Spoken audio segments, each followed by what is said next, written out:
आज हम एक ऐसे रहस्य के बारे में बात करने जा रहे हैं जिसके बारे में आपने कभी नहीं सुना होगा। आज हम एक रहस्यमय विमान के बारे में बात करने जा रहे हैं जो अपने उड़ान भरने के करीब 37 साल बाद लैंड किया और फिर कंट्रोल रूम से बात करने के बाद अचानक से उड़ गया और कुछ ही देर बाद आसमान में गायब हो गया, जिसका पता आज तक किसी ने नहीं लगा पाया है। यह प्लेन 1955 में न्यूयॉर्क से 57 यात्री को लिए मियामी जा रही थी और गायब हो गई थी। फिर अचानक 37 साल बाद पैराटोस वेनेजुला एयरपोर्ट पर लैंड हुई। वैसे तो सुनने में ये कहानी की जैसी लगती है, लेकिन इस घटना का पुख्ता सबूत वेनेजुला के सरकार के पास अभी भी सुरक्षित है। रेडियो कम्युनिकेशन में रिकॉर्ड हुए पायलट और कंट्रोल टावर के बीच हुई बातचीत मौजूद है। Deputy minister of civilisation Roman Stovo इस मामले पर कहते हैं कि वहां के कंट्रोल रूम के सर्विस मैनेजर ने अपनी आंखों से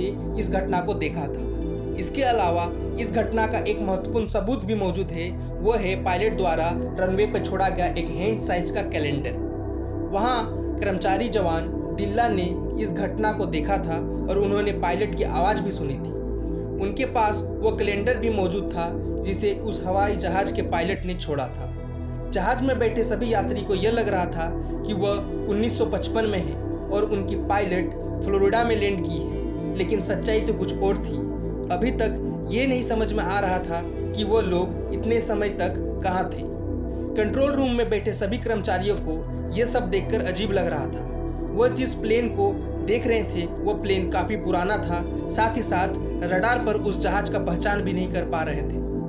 तभी कंट्रोल रूम के अधिकारी ने पायलट से उनका नाम पूछा तो उधर से सवाल ही आया, हम कहाँ पर हैं? इसके आवाज़ में डर और परेशानी महसूस की जा रही थी। पायलट ने जवाब दिया, ये चार्टर प्लेन क्रू सहित 57 यात्री हैं, न्यूयॉर्क से मियामी की ओर जा रही है। उसके बाद कंट्रोल रूम में सन्नाटा सा छा गया। उसके बाद जहाज को उतारने का आदेश दे दिया गया, जिसके बाद प्लेन वहाँ लैंड कर जाती है।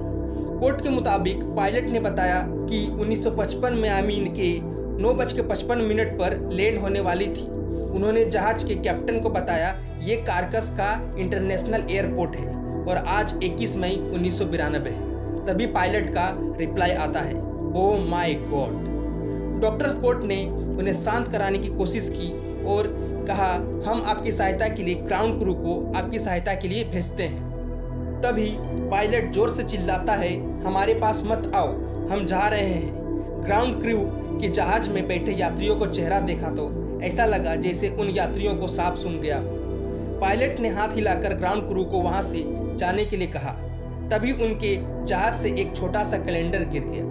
उसके बाद पायलट ने जहाज के इंजन को दोबारा स्टार्ट किया और फिर प्लेन को वहां से उड़ाकर ले गया और थोड़ी ही देर बाद वो प्लेन बादलों में गायब हो गया। उसके बाद वहां की सरकार ने इस जहाज से जुड़े सभी सबूतों को अपने पास जब्त करके रख लिया।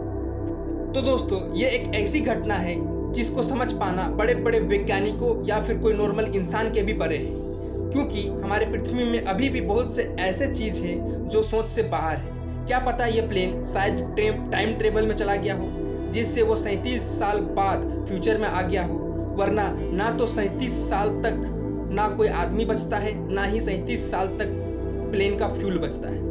तो गाइज, ये अमेजिंग फैक्ट्स आपको कैसी लगी कमेंट सेक्शन पे जरूर लिखें और ऐसे ही अमेजिंग फैक्ट्स और यूट्यूब में वीडियो पाने के लिए हमारे यूट्यूब चैनल को जरूर सब्सक्राइब कर लें। मिलते हैं अगले वीडियो के लिए, तब तक